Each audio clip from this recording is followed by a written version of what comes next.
یہ گئے وقتوں کی بات ہے۔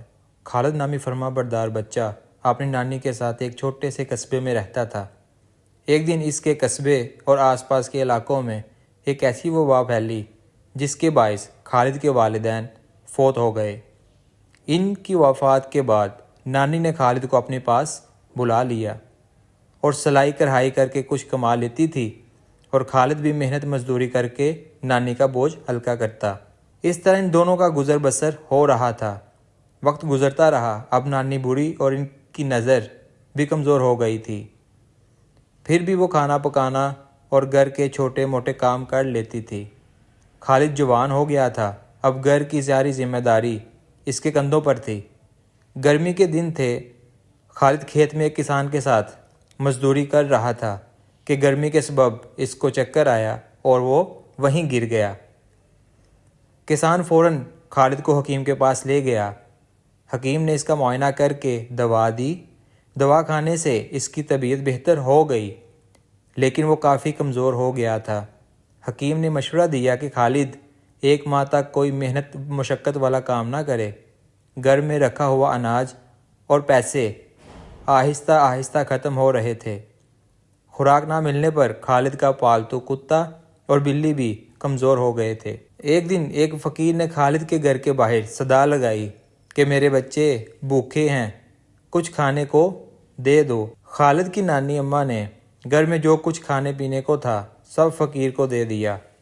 اب ان کے پاس اپنے کھانے کو کچھ نہیں تھا۔ ایسے میں بیماری کے باوجود خالد مزدوری کرنے گھر سے نکلا، لیکن کہیں بھی اسے کوئی کام نہ ملا۔ وہ مایوس ہو کر گھر آ گیا۔ دوپہر کو اچانک کسی نے دروازہ کھٹکھٹایا۔ نانی اماں دروازے پر گئی تو دیکھا کہ سامنے ایک درویش بابا کھڑا ہے۔ اس نے کہا، محترم خاتون، تم ایک نیک اور فراخ دل کی مالک ہو، میں تمہیں 3 موتی دیتا ہوں۔ جب بھی تم کو یا تمہارے نواسے کو بھوک لگے تو ان کو ایک دیگچی میں ڈالنا، اس طرح آپ کا پسندیدہ کھانا جو آپ نے اس وقت سوچا ہوگا دیگچی میں آ جائے گا۔ اتنا کہہ کر وہ وہاں سے چلا گیا۔ اندر آ کر نانی اماں نے 3 موتی دیگچی میں ڈالے اور ڈھکن کھولا تو اس میں بکرے کے گوشت کا پلاؤ تھا۔ اس طرح روزانہ ایک نیا کھانا انہیں کھانے میں مل جاتا۔ نہ صرف خالد اور اس کی نانی اماں روزانہ مزے مزے کے کھانے کھاتے بلکہ پورے قصبے میں بھی تقسیم کر دیتے۔ ایک دفعہ وہی بزرگ نانی اماں کے خواب میں آیا اور کہا کہ اے نیک دل عورت، قصبے کے لوگوں کو کھانا کھلانے سے بہتر ہے کہ تم ان کے لیے روزگار کا بندوبست کرو۔ ابھی اٹھ کر یہ 3 موتی اپنی بڑی صندوق میں رکھو، صبح صندوق کھولو گی تو وہ سکوں سے بڑی ہوگی۔